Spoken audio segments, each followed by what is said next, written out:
This video is to explain to you exactly what happens with sciatica and how it begins anatomically. What you're looking at right now is a front view of the lower spine and pelvis area. And what we see here, this is what's called the iliac bone. We have one on each side. This is the pubic bone. This triangular bone here is the sacrum. This is the last disc. This would be typically the L5-S1 disc, the L4-L5 disc. These are the nerves that are branching off from the spine. And you'll see that there's a big nerve down in here, and that is what's called the sciatic nerve. The sciatic nerve, as you can see, is made up of branches of several other nerves that come off in the lower spine. The ones that are of most note in terms of sciatica are these last two nerves that branch off from the lumbar spine. And you'll see that those two nerves join together and then form part of the sciatic nerve on each side. And the reason why these are of the biggest importance in terms of sciatica is the vast majority of cases of sciatica are due to problems with the discs. Now from the front view we can't really see why this is the problem, but we'll see in just a moment when we turn the spine over. Now this is the back view of the spine, and again here's the sacrum, triangular bone here, the iliac bones on each side. These, by the way, are the femurs, the top of the thigh bone, where they attach in to the pelvis at the hip joint. And here are the sciatic nerves where they're coming out of the pelvis, which we saw where they began in the front side of the pelvis a moment ago. In this view we can't really see too much as far as where the problems occur with discs, because from this side we see just the back joints of the spine and where the nerves are exiting. But if we turn the spine on its side, we can see that the openings where the nerves come out are right up against where the discs are. And if you have a bulge or a herniation of that disc, it'll push up against that nerve and it can start to create pain and inflammation, which then is transmitted all the way down the sciatic nerve, which then goes all the way down the leg. In some cases you'll primarily get the sciatica symptoms in the buttock area, where the sciatic nerve first forms and comes out of the pelvis. And in more severe cases it will extend all the way down the leg. The other thing that occurs in sciatica is that there is a muscle called the piriformis. And you may in your studies on sciatica have heard something called piriformis syndrome. Well, piriformis syndrome is named after a muscle that runs from the sacrum over to the hip, kind of like this piece of paper.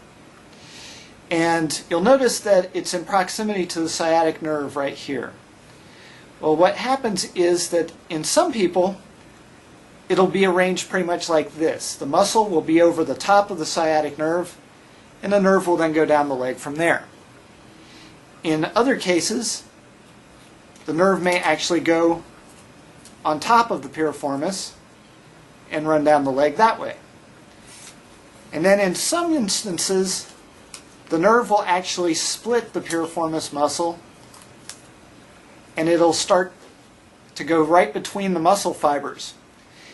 In this orientation of the nerve, what will happen in some cases is if you get tightness of the piriformis muscle, it will actually squeeze on the sciatic nerve and cause true sciatica that way by actually irritating the sciatic nerve.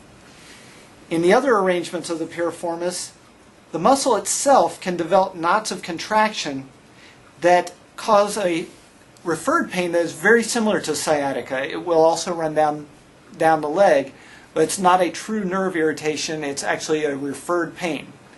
In either case, this is usually referred to as piriformis syndrome. And piriformis syndrome is more of a muscular problem rather than being a direct nerve type of problem. And there's a different way of handling this than there is with disc herniation types of sciatica.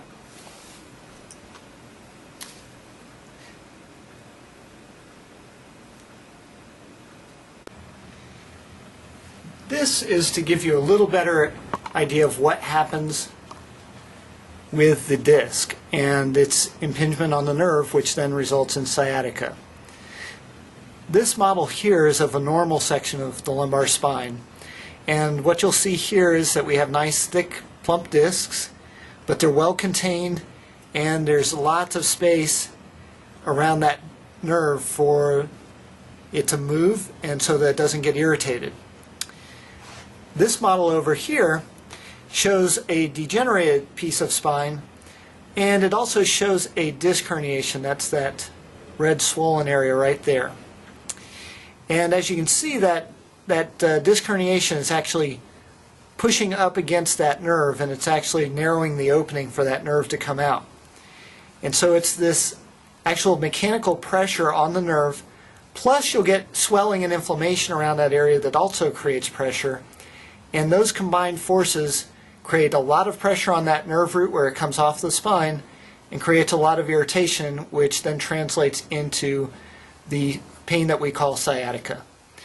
We're going to be talking a little bit more about how a normal spine goes from this to this degenerated phase in a later video, but for now just realize that it's the disc and or swelling pressure on the nerve that then irritates it and causes the pain, which, if this is one of those lower two nerve roots we talked about earlier, that feeds into the sciatic nerve and you'll feel the pain in the buttock and or all the way down the leg.